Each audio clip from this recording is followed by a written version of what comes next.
Hi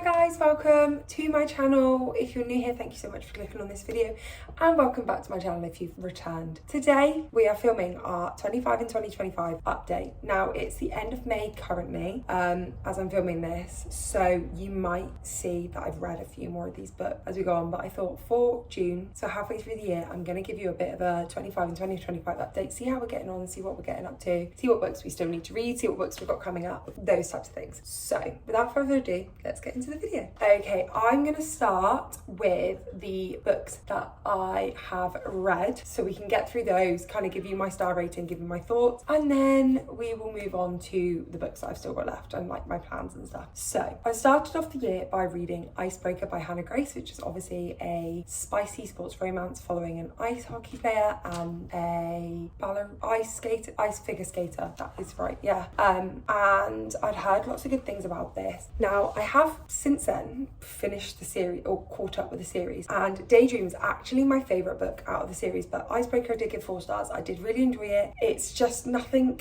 I would say it's nothing special, but it is a good book. I then went on to read Shine by Annie Cope, which is a non-fiction self-helpy style book to kind of get your shine back, to kind of become the best version of yourself, and I absolutely loved this book. Like, it was incredible. I really enjoyed it. I really liked kind of the insights. I liked how it was written. I liked how it was written in a very witty style, and yeah, it was one that I definitely really enjoyed, and I would recommend to people. I had it recommended to me, and I would definitely recommend it on to people. I moved on from Shine and I read Happy Place by Emily Henry. I gave that book 5 stars. I really enjoyed that book, and I enjoyed the characters. I need to read more of Emily Henry's works because, oh no, I read You, Me on Vacation, or People We Meet on Vacation. Got 2 different names, but I read that one last year and I wasn't a massive fan, but I feel like this year my reading taste is kind of developing a little bit more, and I'm getting more used to kind of the literary fiction romance style, so I would like to reread that and read some of her other works. But I gave that one 5 stars. I thought it was a gorgeous read, and yeah, it was just good, and I would implore anyone to pick it up. We then kind of went from romance style to thriller, and I picked up None of This Is True by Lisa Jewell,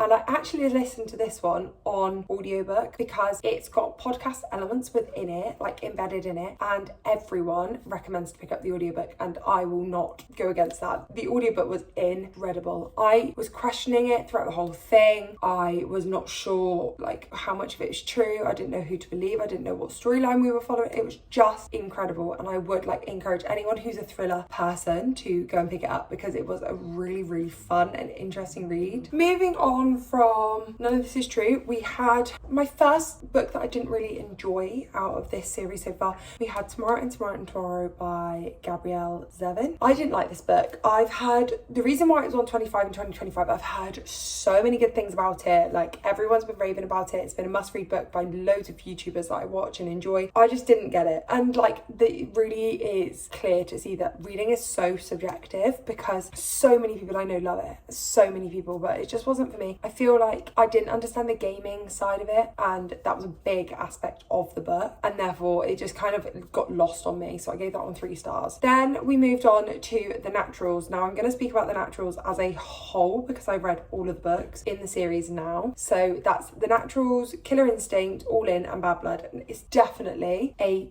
5-star series for sure. 3 out of the 4 books got 5 stars. The only book that I didn't give 5 stars was Killer Instinct. I felt that was very repetitive. I felt like we were going back over the characters quite a lot, and we were discussing a lot of things that we already knew, as well as kind of because there was a big character shift in terms of the people like looking after them due to the book plotline in book 1. It felt like very samey because you had to get reintroduced to a new adult in charge. But if you don't know what it's about, it's following 4 teenagers who have got abilities that are obviously within the human realm. It's not like magical realism or anything like that, but they've got the ability to kind of suss people out. They've just got very natural ability. So one of them is really good with like numbers and statistics. One of them is like a behavior analysis and can look at scenes and pictures and understand that, and one of them can read emotions, and one of them's a really good liar. So it's 5 teenagers, not 4. So yeah, I really enjoyed that series. I've read it all now. 5-star series, and would highly recommend if you like. It's your YA, and it's like a mystery thriller vibe. I really liked it, really liked it. Then the holy grail of all books came out. I'll give you a second to guess. I'm sure you can guess. I know you can guess. Fearless by Lauren Roberts. 5 stars. Honestly, if you've not gone and watched the dedicated reading vlog to that, go and watch it because it's chaotic and it's fun and it gives my thoughts fully. But 5 stars to that book. I absolutely loved it. It was so good. It kind of was everything I wanted it to be a series finale. And yeah, it was such a good book. Then we read Daisy Jones and the Six, which I gave 4 stars. I just found myself having to like check in and retell myself that it wasn't real, and it meant I couldn't get lost in the story. I don't know why. I don't know kind of what stopped me, because I then went on to read later on Malibu Rising, and that ended up being 5 stars because I just could get into the story. I don't know what it was about Daisy Jones and the Six. I don't know whether it's because I'd heard so many reviews of Daisy Jones and the Six of everyone going, oh, you really get into the characters and they feel real and they're like a real band, and it didn't really click for me. But like I say, Malibu Rising was 5 stars and I did really enjoy that. I've gone on to read Carrie Soto is Back as well, and that was 4 stars. But I did also really enjoy that, and I'm looking forward to Atmosphere when that one comes out as well. I have found that for me, the best way to consume them is through audiobook. And that's kind of my plan moving forward as well, is to listen to those types of books on audiobook because I feel like it's such a nice way to do. Then I read Part of Your World by Abby Jimenez. I gave that one 3 stars. I didn't vibe with the characters. I didn't vibe with the story. I read it alongside The Enemy by Sarah Adams. I was reading them at the same time and they're very similar plot lines, very similar premises, and for some reason The Enemy hooked me and Part of Your World didn't. Now, had I been reading a very polar opposite book at the same time, potentially it could have been a different story. However, they were very similar, so I'm excited to see how Yours Truly and Part and Just for the Summer get on. They are obviously in my 25 to read in 2025, so I will be getting to them this year. But yeah, so Part of Your World wasn't the greatest, but I did still really enjoy my reading experience, whereas Tomorrow I felt like dragged and I had to like pull myself through. Part of Your World didn't, and I would still recommend. It just wasn't necessarily for me, or the comparison wasn't as good. Then I went on to read I Heart Paris by Lindsay Kelp. This one is my highest rated of the Lindsay Kelp books. I gave this one 4 stars. It was just exactly what I needed at the time. It was a gorgeous way to explore Paris through a book, as well as having that romance element and seeing where our main character is at the moment and seeing her life and how she's planning out with her romance and everything. I'm looking forward to getting to the next book. I do really enjoy the series. I don't think it's like a series that everyone has to read. I think it's a very good romance series, and it's more like women's fiction, like literary fiction, kind of just, I don't know, if you like to just be nosy and look into someone else's life, that's the series for you, because I feel like she lives a life that all of us want to live, with her going off to New York and kind of getting a publishing job and then finding like a famous boyfriend. It's just incredible. It's a great series. I then went on to read all of them, because the rest of them are all in series. So that means the total out of 25 I have read 1, 2, 3, 4, 5, 6, 7, 8, 9, 10, 11, 12, 13, 14.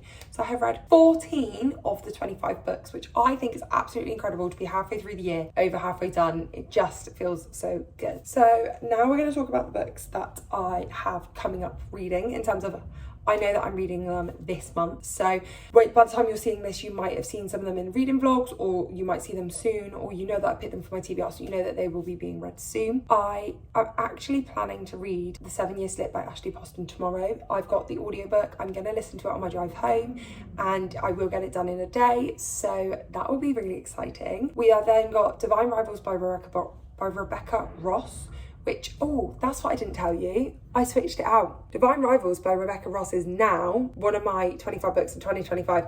I switched out the Heartstopper Volume 6 for Divine Rivals because we've had no release date for Heartstopper seasons like Volume 6, and I didn't want to get to December and be like, oh my gosh, we've had no release date. I said I'm going to change it and have not changed it, and then have to like cram another book in December, or just pick a book which I am reading anyway. Now, I know it sounds like I've done that. I haven't. I picked Divine Rivals a few weeks ago, and then I managed to pull it for my TBR this month, but I am very excited to get to it. It's fantasy as well, so I thought, what a better way to get another book on my 25 and 2025 than pick a book that's outside of my comfort zone. Very excited to read that. And then we've also got Magnolia Parks as our series for this month, and I'm hoping to pick that one up very soon. Stay tuned for a reading vlog at the end of the month, hopefully reading the Magnolia Parks universe so far. That's the plan. My finishing series vlog this month is planning to be my Magnolia Parks read with me vlog of like a spoiler-free read of all the books, and then maybe have some spoiler sections at the end, but we shall see.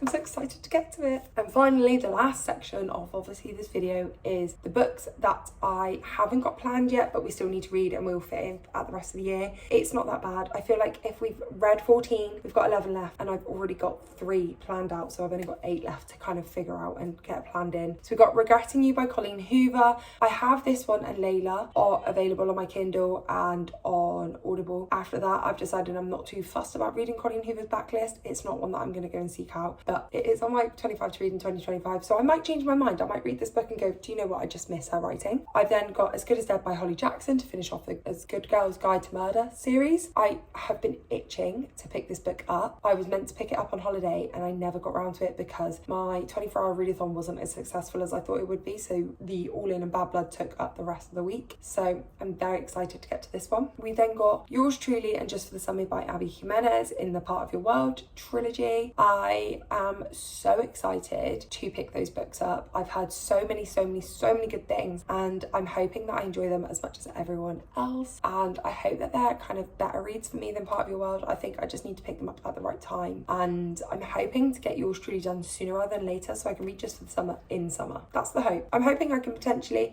pick it next month for my TBR or get it on my little spinner wheel for the series spinner. Fingers crossed, because I really want to get to them. Then we've got from the iHeart series, iHeart Vegas, iHeart London, iHeart Christmas by Lindsay Kelk, because I wanted to get to the Christmas book near Christmas time. Now, the only caveat to that is if I spin it in the spinner wheel and I get through iHeart Vegas and iHeart London, then I will read the Christmas book at any time during. I know I love Christmas so much that it doesn't bother me if I'm reading a Christmas book and it's summer outside. It's just a vibe, and my plan is to not do that. My plan is to leave it until the end of the year. However, if I get it in my spinner wheel over the next couple of months, it would be boring to go, I've read 2 books and now I'm not reading anymore because it's a Christmas book. No, we're not doing that. No. The only time I've ever said no to that is when I do my physical TBR spinner wheel. I won't read my Christmas books that are standalones, but because we're trying to finish a series, I would do that. And then the last book that I need to read that I've not got planned is Hooked by Emily McIntyre. Again, another one and another series I want to come out on the spinner wheel because I feel like I just need someone to go